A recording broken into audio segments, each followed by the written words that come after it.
Man, I genuinely don't know what to say to even start the AEW podcast tonight for Dynamite.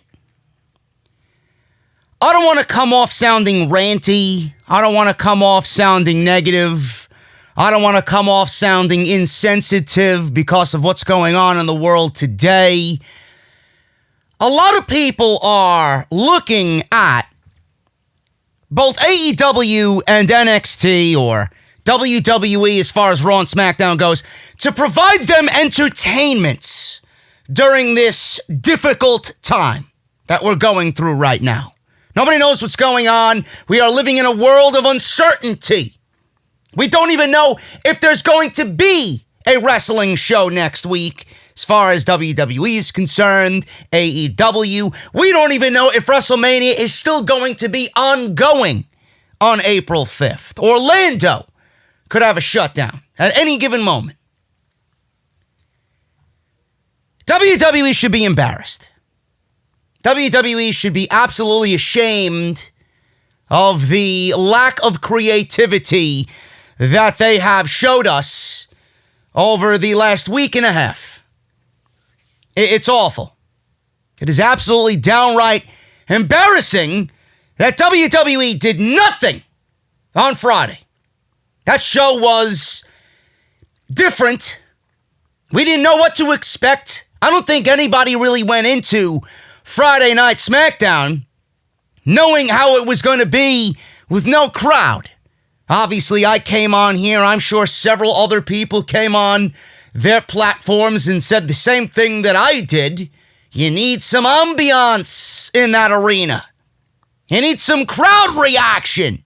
You got more than enough resources to make the show seem a little bit less end of the world. You got resources in the WWE, inside the Performance Center, to make the show seem a little bit less apocalyptic. Did WWE do that? Of course not. Of course not. They went about doing the SmackDown show that they did on Friday, and it ended up coming off to look ridiculous. It looked ridiculous. Then we go to Monday. Not to mention Friday, we seen the entire men's Elimination Chamber SmackDown Tag Team title match. Then we get to Monday. We have literally nothing happen on that show. There was one match between Andrade and Rey Mysterio. Who gives a shit? We got some build towards whatever is going on right now, tentatively, at WrestleMania. And we got 2 hours of a Royal Rumble from this year, the Men's Royal Rumble, where Brock Lesnar came in at number 1. 2 hours! Because obviously they had to take 98 commercial breaks during the goddamn thing. 2 hours on a 3-hour show that was absolutely pitiful. It was absolutely pitiful. And then we get to Monday, and WWE still hasn't done what I had suggested they do coming out of Friday. There's no ambiance. There's nobody in attendance. There's nobody in the crowd. There's no PC talent. There's no backstage agents. There's no creative goons sitting around ringside making some fucking noise. Nothing. Absolutely nothing. And then we come to Wednesday. What do? What do they do? NXT doesn't even have a live televised match on Wednesday night. Not one. It was Triple H and Tom Phillips sitting down, conducting interviews and going over highlights. Who gives a shit? Who gives a shit? 3 nights in a row, WWE has refused to make the best of a dire situation. They failed. They should be absolutely embarrassed. And I don't mean to be negative, but it's the goddamn truth. It is 100% the truth. Those shows, the way that they were given to us, should have never even been put on. Now we come to Wednesday in Jacksonville with AEW. What did AEW do? Were they keeping an eagle eye on what WWE was doing? Absolutely. If they weren't, then they'd be foolish. But what did they do? They went into this prepared. They went into this prepared. They knew what not to do. They knew what they needed to do going into Dynamite on Wednesday. And it was absolutely brilliant. Brilliant. Now, what is NXT's excuse? What is WWE's excuse for Wednesday? You mean to tell me that NXT could not do what AEW did tonight? You mean to tell me that NXT, the best brand in all of WWE, the one brand that we all look forward to as far as creativity, couldn't do what they did tonight on Dynamite? Is that what you're trying to tell me? Why is WWE so uncool? Why is WWE behind the 8 ball? WWE has taken this situation and they went against everything that they stated on Friday when Triple H was standing inside the Performance Center. The men and women of WWE will go out there and perform and pour their hearts out and bring smiles to people's faces. What smiles were had on Friday? What smiles were had on Monday? What smiles were had on Wednesday? I don't see anything. I don't hear anything. What smiles? Where are they? Non-existent. You know when we smiled? We smiled on Wednesday during AEW because they did everything WWE should have done. I did not even bat an eyelash during this show tonight. I did not complain. I watched as if it was just every other Dynamite that we've seen this year. And AEW is on fire. They are absolutely on fire. I don't think they could do no wrong. And they're only getting better. The roster is being bolstered week by week. Storylines are just making sense. Everything is must-see. Everything is interesting. They got that unpredictability factor. They went into this and they made the best of a shitty situation.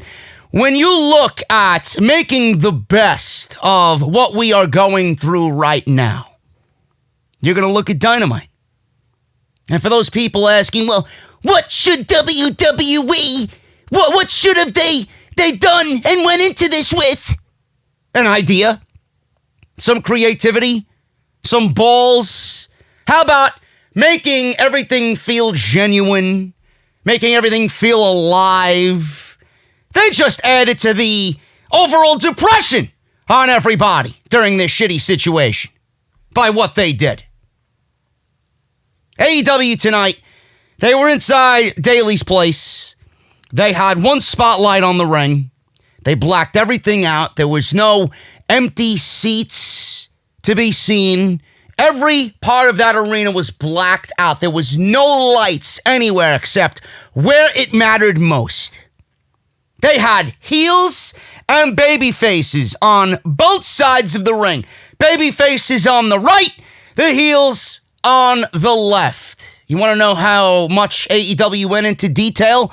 Not only did they have the fucking roster out there cheering and being jovial and bringing a sense of life to this show, but they had the baby faces on one side and the heels on the other. Commentary didn't feel like it was echoing out throughout the entire arena. People were being boisterous. MJF was in the crowd with Shawn Spears, betting on the matches, drinking wine, eating food.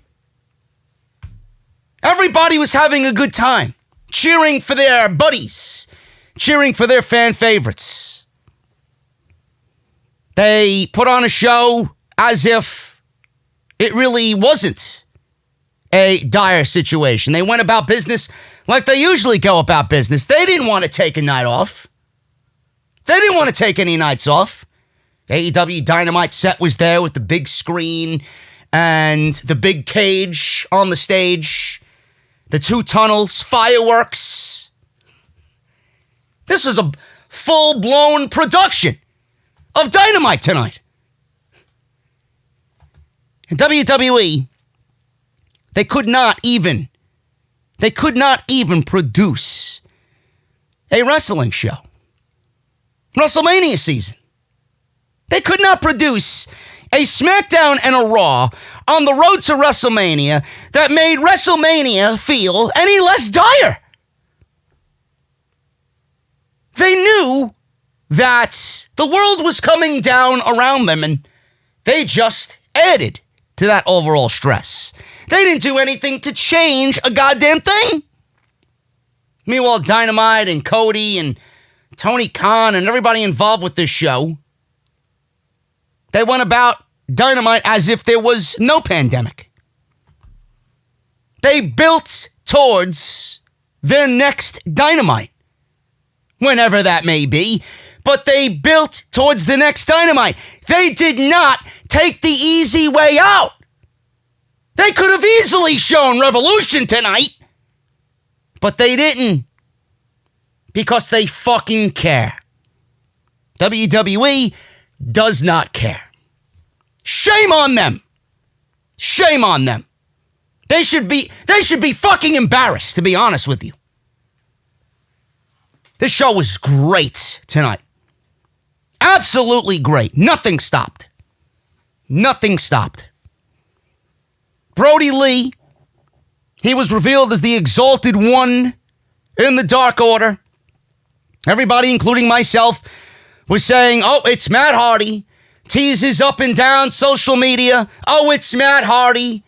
Teases from AEW and Matt Hardy himself spelling Exalted out in some really cryptic tweets. Everybody was trying to decode what the Dark Order was saying and what they were decoding in these special messages on social media. And then all of a sudden we see Brodie Lee tonight on Dynamite revealed as the Exalted One. Now, we'll go over what I think of it. Will it work? Certainly looks like it'll work. And I love that little subliminal message right there to Vince McMahon from Brodie Lee tonight. Awesome, awesome, awesome stuff. Matt Hardy's not the Exalted One, but Matt Hardy is in AEW. It is now confirmed. It is now made 100% official. Matt Hardy is Broken Matt Hardy in All Elite Wrestling. Vanguard One flew in at the end of the show and gave everybody hope on the side of the Elite that they will not be at a one-man disadvantage going into Blood and Guts. Matt Hardy will be there to shed his broken brilliance whenever that War Game style match does take place. Matt Hardy has debuted with AEW, and man, oh man, the internet is going to be buzzing. The internet is going to be buzzing. The wrestling communities are going to be buzzing over Matt Hardy. Yes, Matt Hardy. Now, everybody wanted him to be the Exalted One. Yes, I know. But man, oh man, WWE is probably looking at themselves tonight with NXT, wondering, what the fuck did we just do? What did we do? That was a very bold move by Tony Khan and AEW to debut Matt Hardy on Dynamite tonight. Why was it a bold move? Why was it a brilliant move? We'll go over it today on the podcast. We had some matches tonight. We had that big tag team main event where the Inner Circle and the Elite were fighting for that first man advantage in Blood and Guts. We'll go over that and everything else that happened on the show. This less than apocalyptic episode of AEW Dynamite. And AEW Dynamite, that NXT and WWE, as far as Raw and SmackDown goes, should absolutely go home and study as far as their homework. Now, when you see people from the PC on Friday's episode of SmackDown, I wonder where they got that idea from. WWE remains uncool. WWE remains behind the times. They clearly do not know what the fuck they're doing over there. Up and down that company, they just don't have a clue. How could a company like this, a multi-billion-dollar company like that, be so fucking clueless? I don't know. Here's little old AEW literally doing everything right. I don't get it. I don't understand it. Why is it so hard? Why? I come on here and speak logic every week. I don't work for these companies. Why don't they see it? Why don't they see it? It's unreal, man. It's unreal. Anyway, what you guys are seeing is me. I'm JD. This is Off the Script. This is AEW Dynamite on Off the Script. It is March 18th, 2020, and we're going to go over everything tonight on the podcast. Thank you guys so much for joining me. Follow me on social media at JD from NY206. That is on Twitter and Instagram. Make sure you guys hit that subscribe button down below. Turn on that bell for all notifications if you missed any of my content and live streams during the week so far. Make sure you guys check the description. Everything you need is right there. Easy access. And if you want to support the podcast via Patreon, you guys know how to certainly do that. Patreon.com/JD from NY206. And tonight's podcast is brought to you by my good friends over at Audible. Jim Ross has a new audiobook out, Under the Black Hat. It's not out yet, but it's on pre-order. You guys can use our link to pre-order it. Jim Ross narrates it himself. Under the Black Hat, soon to be available in 2 weeks on Audible. audibletrial.com/offthescript. I want to thank them for supporting OTS right here for the AEW Dynamite review.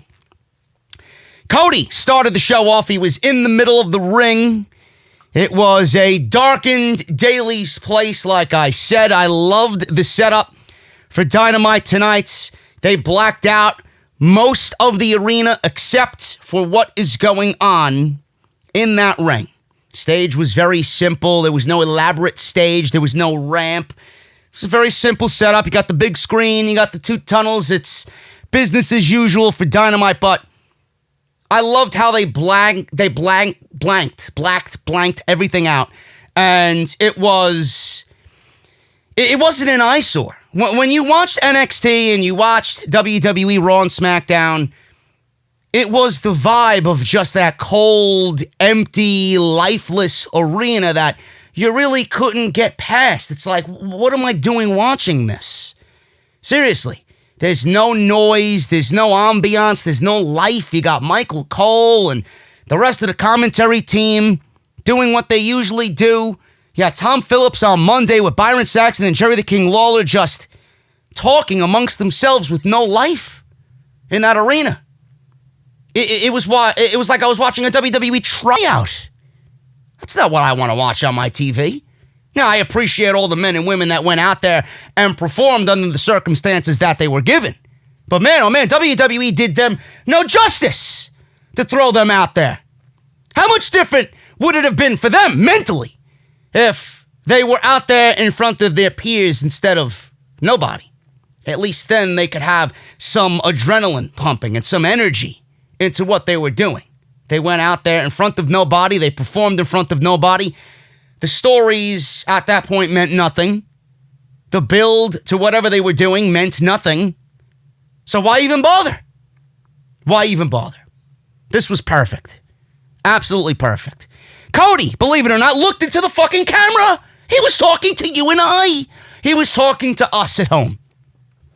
He said he has never thought of his world as small before, but recent events have put in perspective how small we all really are.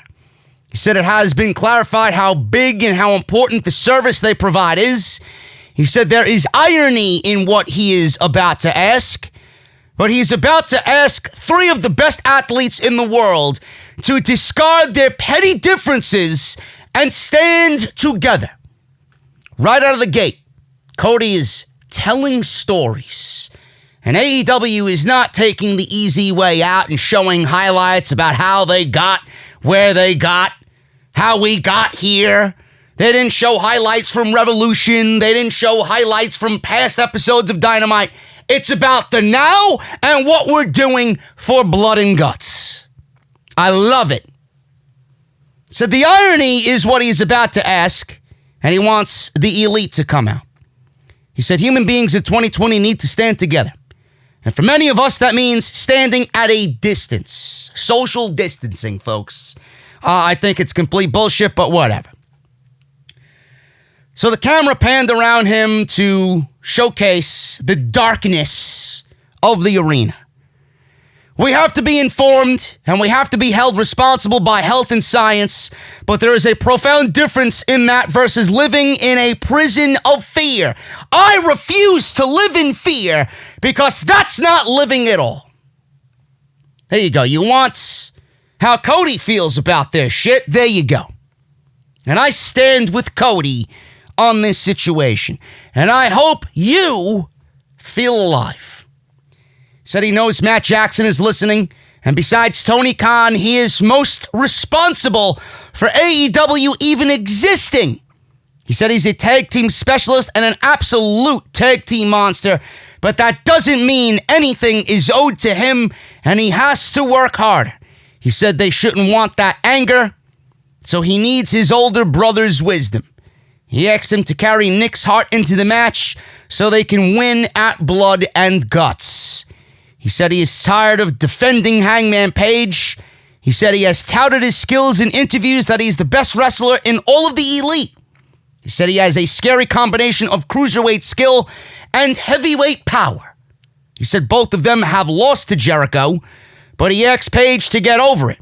He said if he doesn't want to be the other guy in the Elite, don't be. Be the difference maker for them winning at Blood and Guts. He then turned and talked about Kenny Omega. He said they argue with each other over who's A1 and B1. And they can argue over not winning to be bridesmaids, but this isn't a wedding and he needs the real Kenny Omega. He said he needs the Elite to be the Elite. He needs Matt Jackson to be the tag team specialist. He needs Kenny Omega to be the best bout machine. Kenny Omega. So Kenny Omega and Matt Jackson came out, and Kenny took the microphone from Cody. Absolutely tremendous promo, which is, it's nothing new to us by Cody Rhodes. Fucking phenomenal. Kenny said normally they'd be talking in front of an arena full of fans, but now it's just friends to friends. He said at times he and Cody have been at each other's throats. He said with the entire world falling apart, there might not even be a Dynamite next week. We could be on the verge of losing everything that they built up. He said if it's up to them, they'll go out of the way to do what they have to do, and they'll go out the way that they came in, as the Elite. Matt took the microphone and said that he understands Cody's call to action and what Kenny had to say. They said Nick is out indefinitely and couldn't even get on an airplane, so it's just the three of them. I need to reiterate to you guys that this Nick Jackson injury is storyline only. He is out. He's home with his family. I hope his family is doing tremendous and well, but he's going to be a part of the third child coming into the family. A third young buck is about to be born, so that is why he is home. He is not hurt. He's not going to be out indefinitely with a serious injury. He is just home, being with his family, with his wife, as they expect their third child. Just want you guys to know that. So Nick is out indefinitely, couldn't even get on an airplane. He asked, where is Hangman? They paused and waited, and Paige walked out, what looked to be some sort of alcoholic beverage in hand. Matt said things have been strange the past 2 weeks between them, and he's not saying they could fix things tonight or even over the next couple of weeks, but he's asking him as a man, tonight and at Blood and Guts, will you stand with us? Paige looked at them and said, yes, nodded his head, sipped his drink, turned, and walked away. Omega said to the people in TV land watching at home, I can't feel your energy, but I know it's out there. He said they're going to give them the best show that they can give. He said everybody needs entertainment, and they're going to give it their all. He said, hit the lights, hit the pyro, and let's start Dynamite. And pyro went off, and Dynamite was on the air. Absolutely tremendous open to start Dynamite here from Daly's Place in Jacksonville. I loved what they did here. They didn't take a step back. They didn't resort to showing old clips and video packages, which they could have easily done. Cody didn't need to come out there and address anybody. Kenny Omega didn't have to come out there and address anybody. Matt didn't have to come out there and address anybody. They did because they wanted to. They knew business needed to be handled. And don't you think they feel bad about Blood and Guts not taking place in New Jersey? Look at WWE doing WrestleMania inside the Performance Center with no fans. I can't even fathom that. Matt and Nick and Kenny and Cody and Paige and everybody in AEW, they got to be heartbroken over the fact that they got this big marquee match that they're building towards. It won't even be taking place, as far as I'm concerned, next week, because nobody knows, in the original venue in which it was supposed to be housed in New Jersey, in Newark, sold out. They're doing everything in their power to still build and make it feel special and continue what we've been seeing on TV. That is what I call fucking creativity. WWE has not shown us that at all, not only in WrestleMania season, but in the last couple of times we've seen them on television. I haven't seen 1 ounce of creativity in anything they've done as far as what has happened with the outbreak that we're dealing with and how it's affected their shows. Embarrassing. This was tremendous by the Elite. We got Taz, Jim Ross, and Excalibur. Ross said they're there to entertain them tonight, and that's pretty much it. So Tony Schiavone was doing the interview thing while Taz filled in on commentary, which gets a thumbs up from me. No complaints from me whatsoever. So we did see a video package about the Lucha Brothers and Pac and how they have come to be the Death Triangle. Schiavone interviewed MJF at ringside, who was checking his phone as Schiavone introduced him, not giving a shit at all. I love MJF. It's a national treasure is MJF. Happy belated birthday, Mr. MJF. Celebrated a birthday this past weekend. Said he saw the winner's purse that AEW is offering, and it's a lot of money for some of the wrestlers, but not for him. Said he's going to take a step back and let the undercard talents, go out there and kill themselves while he watches. He says he's going to sit down and let them kill themselves while he makes some real money. Sean Spears was there sitting next to him. He was handing MJF money off camera, and Schiavone is asking MJF if he's gambling on the matches tonight. MJF then yelled in Schiavone's face and then asked him, yelling at him first and then asking him, you want to get in on this? You want to get in on this, Tony? Gotta love MJF, man. How dare you? How dare you? Want to get in on this? MJF is a fucking, oh my God, he's so fucking classic, man. I love it. Absolutely love it. So we got MJF and Sean Spears betting. We got the heels. You got Wardlow sitting there. You got Jake Roberts sitting there. You got Lance Archer sitting there. And they all played a role in the show. Look at how creative they went about writing the show. Yes, there was life. There was ambiance. There was sound.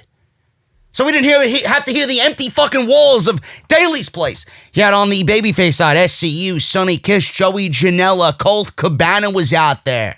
Dustin Rhodes was out there. Brandy was even doing the ring announcing because Justin Roberts wasn't there. They utilized everybody, and there was definitely more than 50. There was definitely more than 50 people in that fucking venue tonight. So I don't know how WWE could not do what AEW did tonight. The rules aren't different. They just refused. So I love how everybody was sitting there and everybody got involved. And we seen Best Friends with Orange Cassidy. He sat by the commentary table, fell asleep with his sunglasses on. Typical Orange Cassidy. Best Friends, Trent and Chucky T versus the Lucha Brothers, Rey Fenix and Pentagon Jr. This was pretty decent. 13 minutes, typical tag team action in AEW. And this ended when all four were down. We go to a commercial break.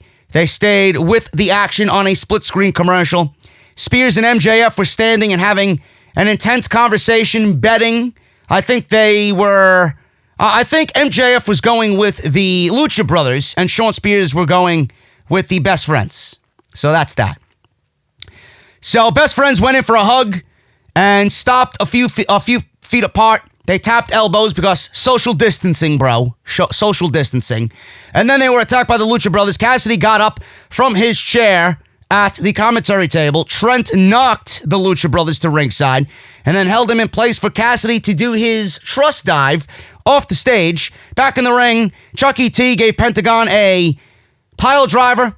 That got a near fall. Pentagon super kicked Trent, who was holding up Fenix for a destroyer, and that led for a roll-up. Only got a 2 count there.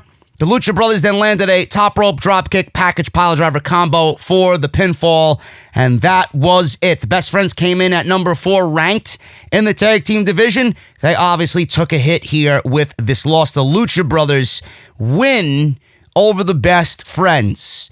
Shivani then stood on the stage with Chuck and Trent and Orange Cassidy, who is now wide awake after his cat nap. Shivani said that must have been a tough loss for them.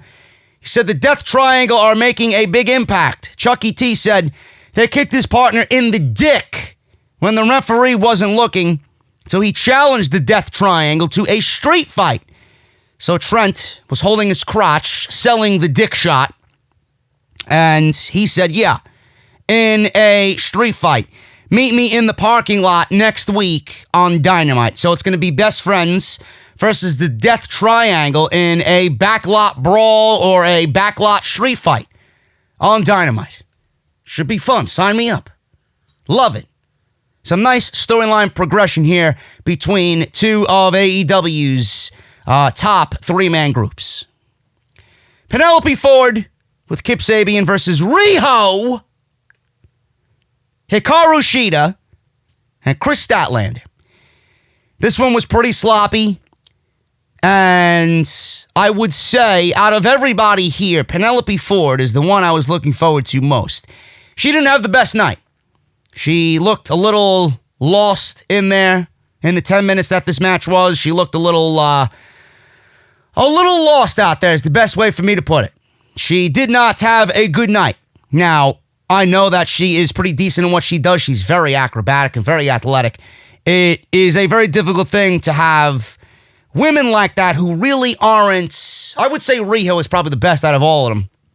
But to have a match like that, I don't know what the problem was. They're all still very green in their own way. But Penelope Ford, being that she was the newest of the 4 women here, all eyes were more on her because we wanted to see what she could do. It's like, oh, some new blood in the women's division.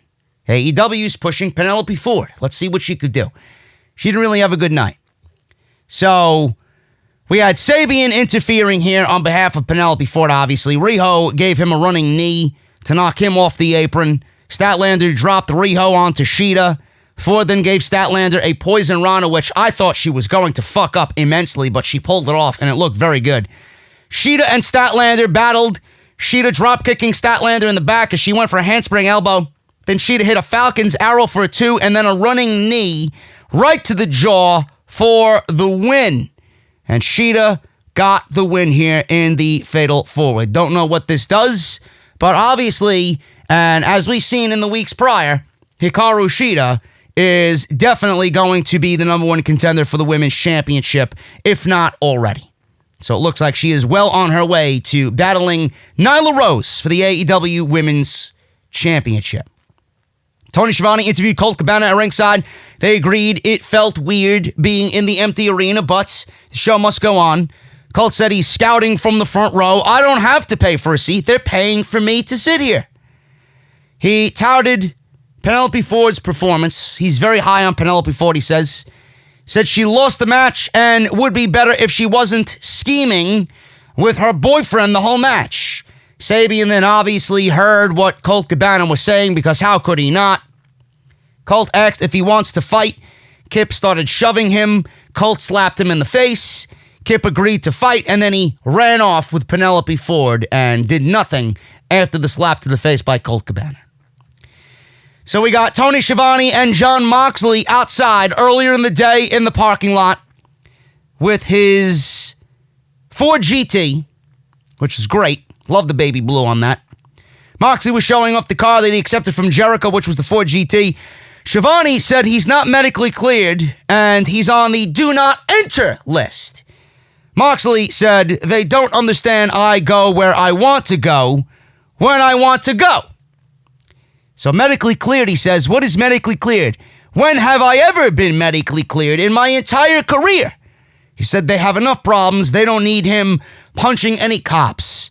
He says he's going to blow off steam in his car, but whenever and wherever the inner circle goes, he'll be lurking around the corner and hiding in the blind spot of the inner circle. And wherever blood and guts happens, he won't miss that party. Now, I was under the impression, and at this point in the show, I was like, I know Nick Jackson's not going to make blood and guts. I automatically had penciled in Moxley as the fifth man, which would have made sense storyline-wise. Perfectly. He would have fit in there like a glove, but that's too easy. AEW would have made it very easy for Jon Moxley to slide right in there. He doesn't need to be in blood and guts. Why? Just to get back at the inner circle? Yes, it's Jon Moxley's character, but you don't need to risk Jon Moxley in that match. Clearly, AEW had other intentions for blood and guts. That was great. I love the promo. Moxley's always a great promo. He wants to blow off steam in his car. I wonder what Jon Moxley is listening to while he's driving around Jacksonville in a Ford GT. I would love to know what is on the stereo when Jon Moxley's behind the wheel. Hopefully it's some good shit. The Butcher and the Blade without the bunny. Tony Khan did say that the talent did not have to travel if they did not want to, if they felt unsafe with what's going on. So that must have been the reason why the bunny was not with the Butcher and the Blade. I know she's everybody's favorite. She's the best part of the act. I know. But the Butcher and the Blade here without the bunny versus Jungle Boy and the Luchasaurus. So Jungle Boy was beat down by the Blade, by the Butcher. We had MJF chatting with the Butcher and the Blade at ringside. He was paying them and giving them some incentive with the winnings that he had throughout the night, which was funny. Jungle Boy was taking a beating by the heels. The heels were getting heat on Jungle Boy. He eventually makes the hot tag to Luchasaurus, landed a moonsault onto Butcher. He went to work on the Blade, and that included a 360-degree roundhouse kick to the head. Got a 2 count off the kick. So Jungle Boy returned, and he put up a fight. He was back body dropped over the top rope. I believe it was a botch. It looked like a botch, but he got back dropped over the top rope. Butcher and Luchasaurus battled one-on-one for a while here. 2 big hosses, a hoss fight between the Butcher and Luchasaurus. Luchasaurus set up for a chokeslam. Blade broke it up. MJF yelled for Butcher and Blade to go back to their double-team finisher. MJF was providing ringside critiques all night. Beautiful.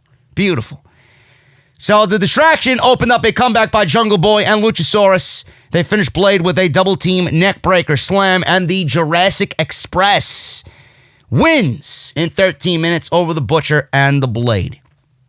Everything at this point in the show, with MJF and Shawn Spears and even Wardlow was sitting there just ominously just taking notes for MJF. And then you got the baby faces on the other side. They're making noise on their side. But the atmosphere with everybody involved at this point in the show, it just really added another element that was just absolutely needed for a live wrestling show. A lot of you guys know that I work for House of Glory, and House of Glory actually has these shows that they do at their training facility in Queens.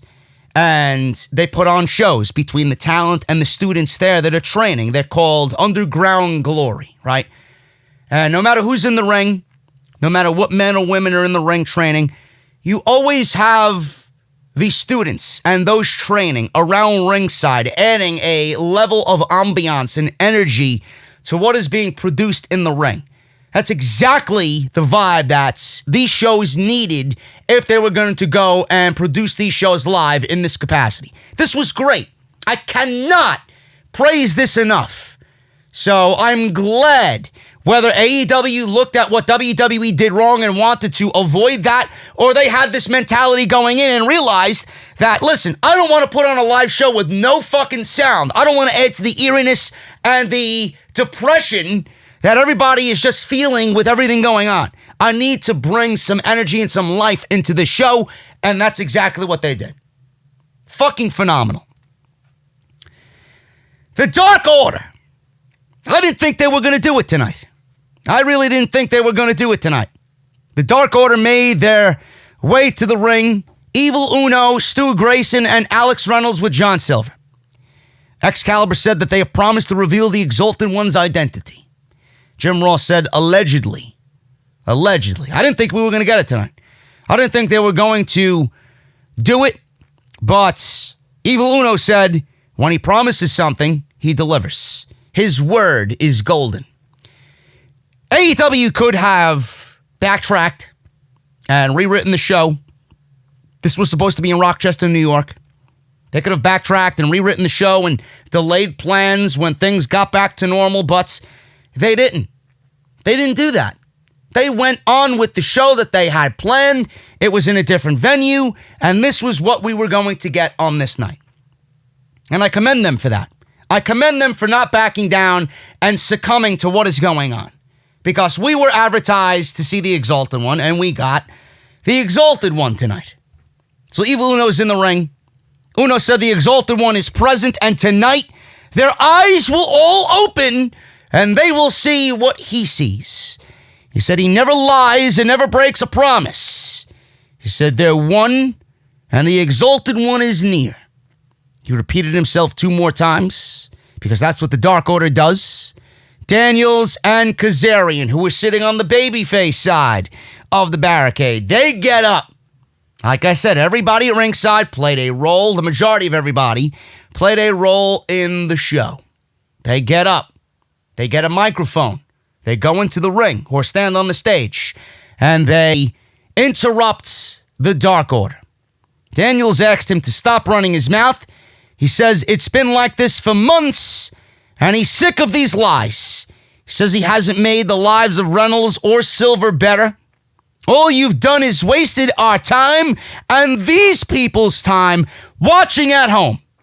And the biggest lie you've told is that there's an Exalted One. It's just you two. He was then interrupted by a video on the big screen, and here we have AEW ready to unveil the Exalted One. I'm like, this is it. This is it. So the big screen showed someone wearing a white cloak, hooded cloak. His voice was disguised a little bit, and then we started to see a clearer picture of this man. And we started to hear a clearer voice of this man. And it certainly looked like Matt Hardy. I think AEW kind of went for that Matt Hardy vibe with the cloak. But as he came closer, and as we seen a little bit more of a clearer identity for this man, the Exalted One, I'm like, Brodie Lee. I'm like, Brodie Lee. Because in the shadow, you seen how tall he was. In the shadow, you seen the beard outlined. And I'm like, that's Brodie Lee. It's got to be Brodie Lee. And then all of a sudden, he starts to speak. We do what we want when we want, and if I want something, I take it. And he repeated their message saying if they knock on their door, you have to let them in, and if you don't, he will kick the door down and leave the Dark Order through it. He revealed himself to be Brodie Lee. Luke Harper. Now, he said something in regards to Vince McMahon on this show. I tweeted it out. Everybody went crazy for it. I absolutely loved it. And it made me LOL, no question, because it's the fucking truth. It's absolutely the truth. Brodie Lee tells Christopher Daniels, "You're not the first out-of-touch old man to not believe in me, and you will not be the last." Unbelievable stuff. That was fucking great. I love the fact that he threw Vince McMahon under the bus, and we all know the stories about Brodie Lee and why he was buried in WWE, why he wasn't used in WWE. Vince McMahon did not have any value or did not see any value in Luke Harper because he could not have a proper Southern accent. I don't know why he wanted Luke Harper to have a Southern accent on WWE TV. You got a guy in Brodie Lee who is athletic, he's big, he's got a great look, he's fucking very good in the ring. He is multifaceted. Whatever you want out of him, he'll fucking do it. And he wanted this guy, the only thing that he was concerned with, as far as Brodie Lee goes, is he needs to cut a Southern accent. He couldn't cut a Southern accent. And Vince didn't want anything to do with him. It's fucking ridiculous. Now, whether you believe those rumors or not, I don't really give a shit. It's something that I could absolutely see happening. Regardless of if they're true or not, Luke Harper, Brodie Lee is in AEW.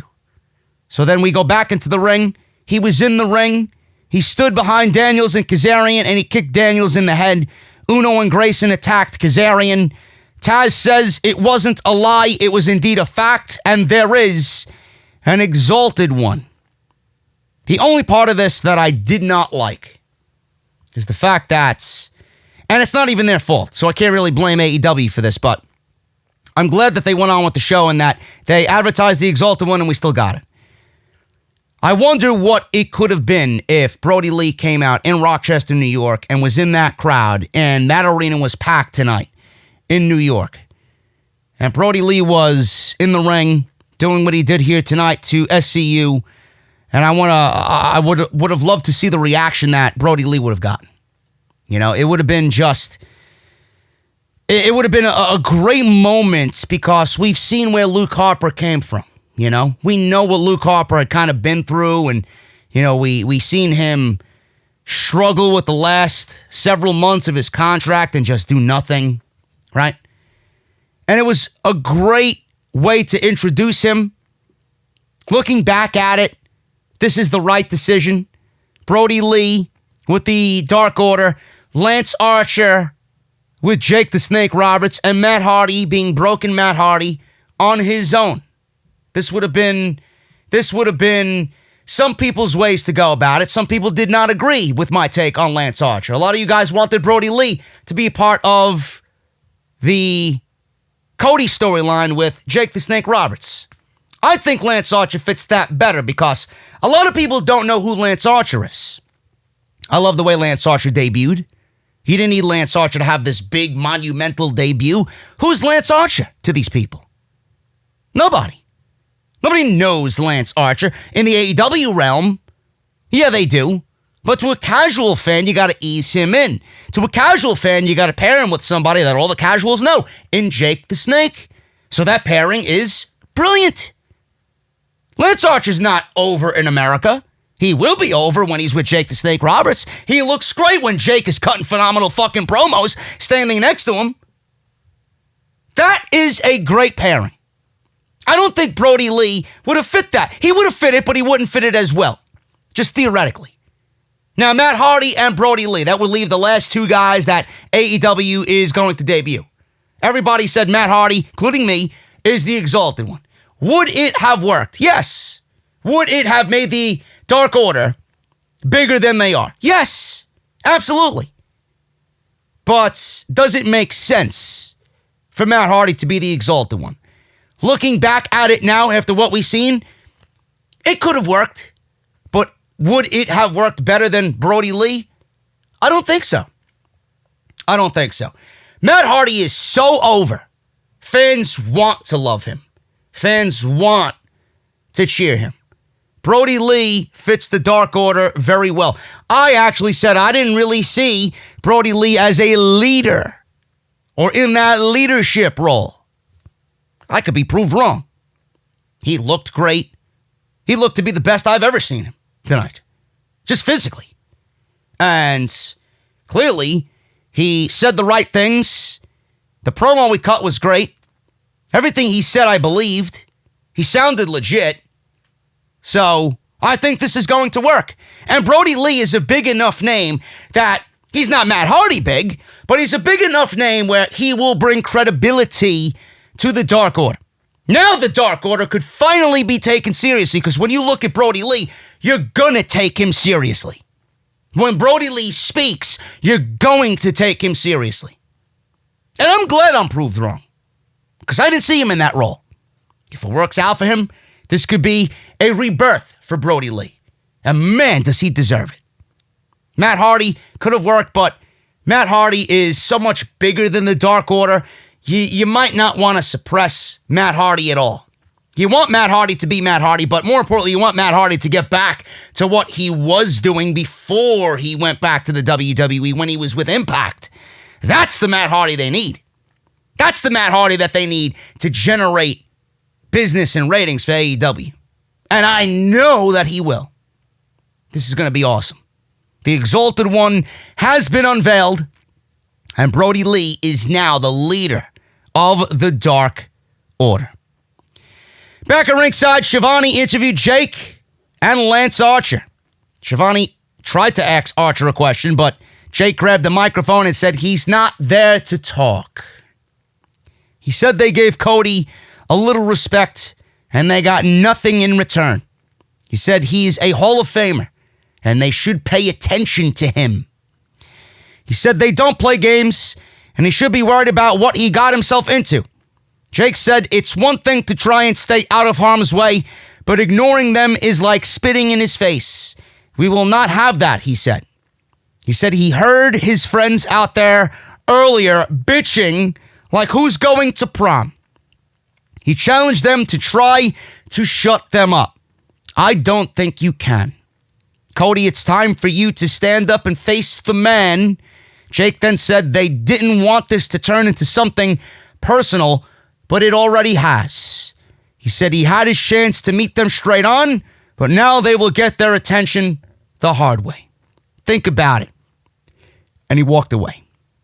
Jake is still cutting masterful promos at his age on AEW TV. My buddy Jesse said it best. When Jake is done with whatever TV role he has on AEW Dynamite, if there's one person that needs to teach promo class in AEW, look no further than Jake. You got a problem with a promo? You go look at Jake. You go sit down with Jake. You're a new up-and-comer who needs to cut a good promo? You sit down next to Jake and you devise a fucking way to cut that promo. Simple. There's no better man in the business. Well, he's one of the best still. And he is one of the best ever.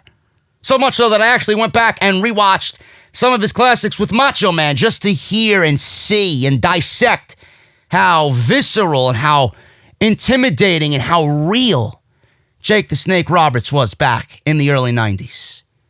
It is a sight to behold, man. You sit and you just watch. You sit and you're mesmerized by what the man does and how he just fucking came off on television. It's watching Jake back in his prime do what he did is a thing of beauty. It's one of those situations that when I have kids, I will show my kids, who obviously I will get into professional wrestling, Jake the Snake Roberts. This is one of the best promos that you will ever hear. One of the best promo guys in the history of the business. Awesome stuff. Then we see a video package on Lance Archer. They showed a backyard wrestling setup in some backwooded area. It reminded me of Grimm's Toy Show. They showed Archer getting in the ring and battling with these guys, and they're all yelling, and each guy took a chance and tried to beat Archer up. One by one, they all fell. Archer was yelling, everybody dies, everybody dies. Yes, everybody dies when they watch SmackDown on Friday. It's exactly how I feel. So he was welcoming whoever these bigger guys came in. They started elbowing him and punching him in the face. He finished off everybody. Jake is just sitting there smoking a cigarette at ringside, smile on his face. This was filmed beautifully, by the way. Fourth guy entered. He was the biggest guy. He hit Archer. Archer battled back and destroyed him with some stomps and a big blow that knocked him off the, pretty much out of the ring.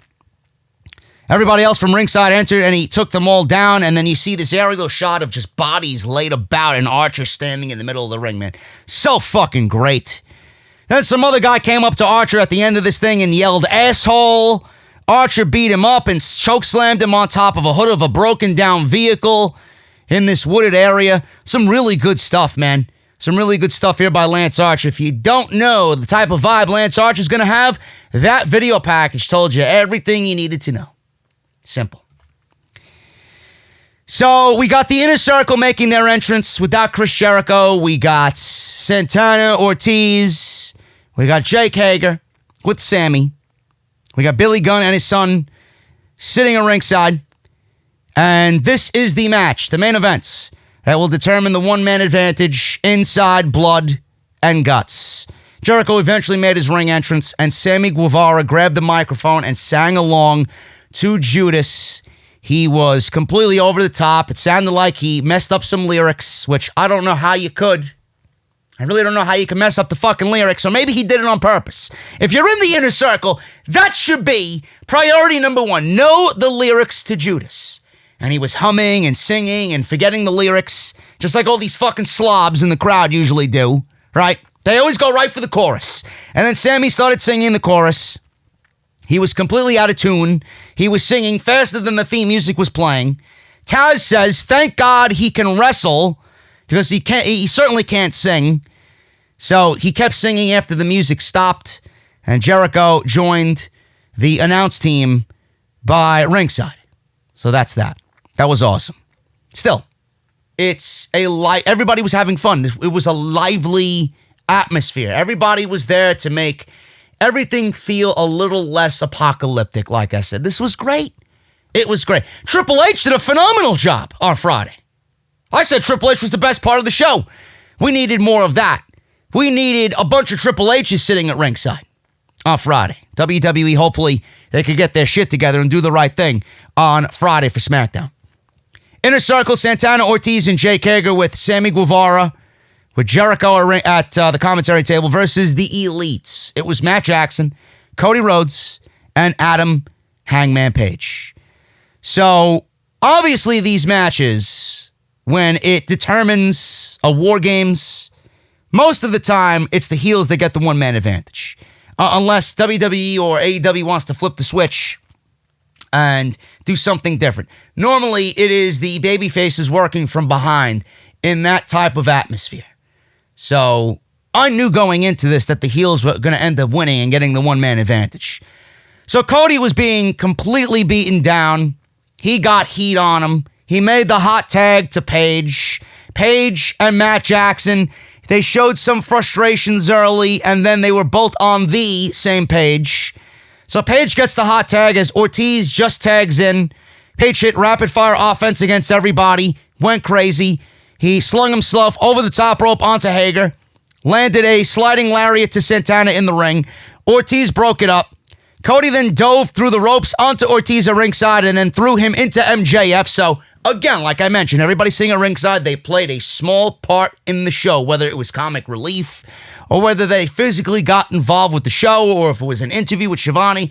Everybody that was sitting out there had a purpose on the show. They were just not sitting out there for the sake of sitting out there. So MJF gets knocked out. Wardlow then takes Cody by the throat. Arn Anderson comes over and hit him with what Chris Jericho said was his Waffle House menu, his little clipboard. So Arn hits Wardlow with the clipboard, breaks it up. Hager tripped Page from ringside and rammed him into the ringside barricade. Ortiz caught a charging Jackson with a boot. Matt landed 3 Northern Light suplexes. Hager ran in. Matt couldn't do the Northern Light suplexes to Hager because he was too tired in A. B, we had Hager just being much larger than Matt Jackson. So Page and Jackson worked together on a double Northern Light suplex on Jake Hager.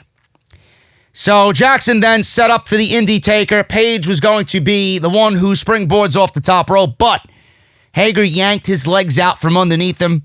Ortiz then rolled up Jackson in a small package for the win. And Jericho stood up yelling, "We did it." They have the one-man advantage inside Blood and Guts. Ortiz and Jericho then hugged on the ramp. They showed Paige looking disappointed. Matt Jackson looking disappointed. They were all just standing there. The Elite was just saddened by what happened. Cody and Jackson, like I said, they were just upset about what happened. So Jericho had a microphone and said that they have the advantage for 4 reasons. They won the match. They are the Inner Circle. He's banning all fans from future AEW events until I say so. I don't care if the world changes tomorrow. The last thing we need is a bunch of pumpkin-headed dipshits cheering for the Elite. He said the 4th reason is the Elite only has 4, whereas they have 5.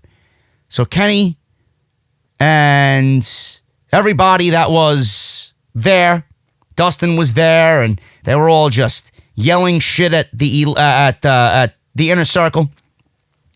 Hager did push-ups with Guevara on his back, and he said that they don't stand the chance when blood and gut happens. Jericho said they get along, unlike the Elite. He said there isn't a crack in their armor. He said they've dominated everything they've done. And they said also that they don't drink and they don't get drunk during times of work. So they were throwing shots at the Elite left and right. All of a sudden, Sammy Guevara says, "I'm a Spanish god." He reveals his abs and then hits on Brodie Rhodes and says, "Hey, honey, why don't you come join me? Your husband's a loser."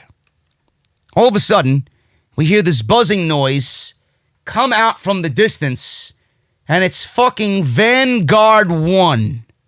Vanguard 1 is flying above the ring, and it lands in the ring. I didn't know what the fuck was going on. I'm like, oh shit, it's Vanguard 1.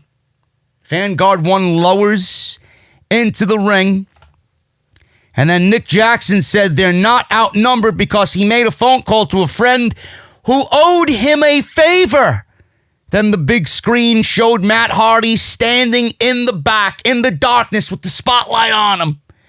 And broken Matt Hardy is in AEW. Everybody was shocked. Jericho looked on with a concerned expression on his face. Excalibur said the Elite have a disadvantage, but they're not outnumbered anymore. Matt Hardy is in AEW. Matt Hardy was the last thing you seen on Dynamite doing Delete. All Elite is now headed for a deletion. The Elite has enlisted Matt Hardy to battle the Inner Circle. This is great.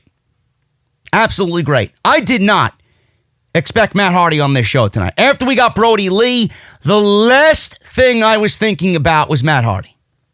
I'm like, Matt Hardy's going to maybe show up at Blood and Guts. I didn't think AEW would unveil Matt Hardy in this situation on this night with these circumstances, especially after they just debuted Brodie Lee. This was a bold move.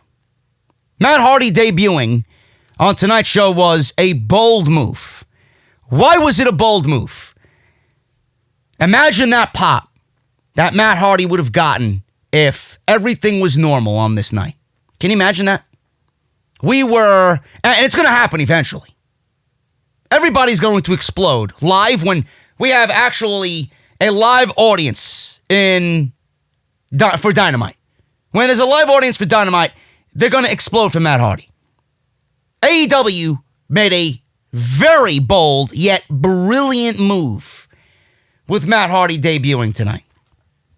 They realized that NXT did not have any show. They realized that tonight, out of any other night, if WWE is going to do what they did on Friday and on Monday, and they advertised yesterday that there was going to be no live matches, how easy would it have been for Matt Hardy to show up in Jacksonville for AEW Dynamite and did what he did. They called him up. They were like, NXT has no matches tonight. They don't have any show tonight. The one day that we could really capitalize on people watching AEW, we need to do it. They debuted Matt Hardy knowing that NXT did not have a show tonight, and that was the last image that a WWE fan was going to see, potentially. Minus the AEW fans that are fucking flipping their lid now with Matt Hardy and AEW. If you're a WWE fan who opted to watch AEW tonight because you knew nothing was happening on NXT, and the last thing you seen was Matt Hardy, are you going to watch next week if there's a show? Are you going to watch Dynamite to see what Matt Hardy does next? Absolutely. This was a bold yet brilliant move by AEW. I can't fault them for that. They knew what they needed to do, and they did it. This show came off as if everything going on in the world didn't really matter. Business didn't stop. Debuts weren't held off. Blood and Guts Bill didn't take a back seat just to put on a wrestling show to put smiles on people's faces. They went about doing what they needed to do. They took the proper measures and the proper procedures, and they made it feel special. They didn't go into this lazy. They didn't go into this lacking creativity.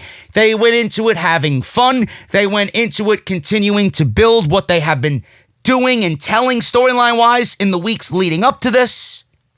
And they had two major debuts from two guys who are going to be an absolutely crucial part to their 2020.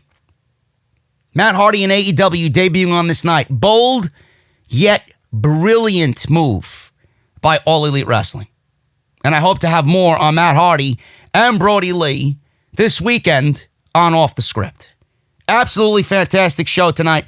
Given the circumstances, WWE can learn a thing or two.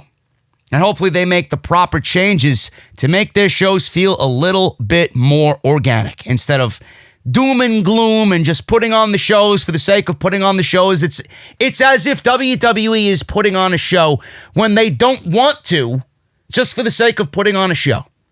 They're not giving their talent any respect. They're not giving their talent any leeway. Work within the boundaries. It's not that big of a deal. You want the show to go on? Work with what you got and make the show go on and make it good while you're at it. No fucking excuses for what's going on.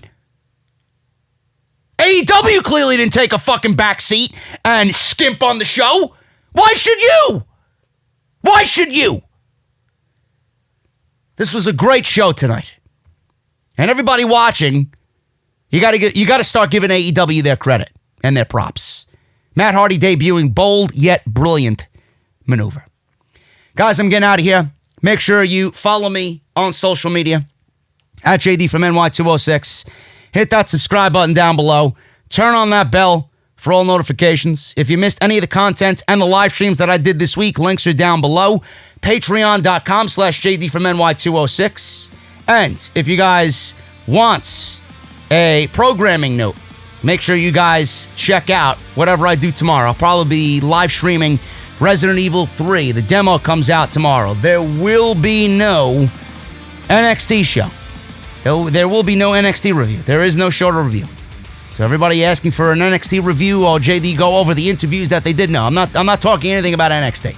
It's a waste of my fucking time. I'll be back with some Resident Evil tomorrow if you guys are interested in that. Some scary games, and me, it's a good time. So make sure you guys go and do all of that. And check out all the content that you might have missed down below, like I mentioned. Guys, I'm getting out of here, and I will see you right back here on Thursday with more content on the channel. Until then, take care, stay safe, wash your hands. I'll see you guys right back here on Thursday for more content on the channel. See you guys later.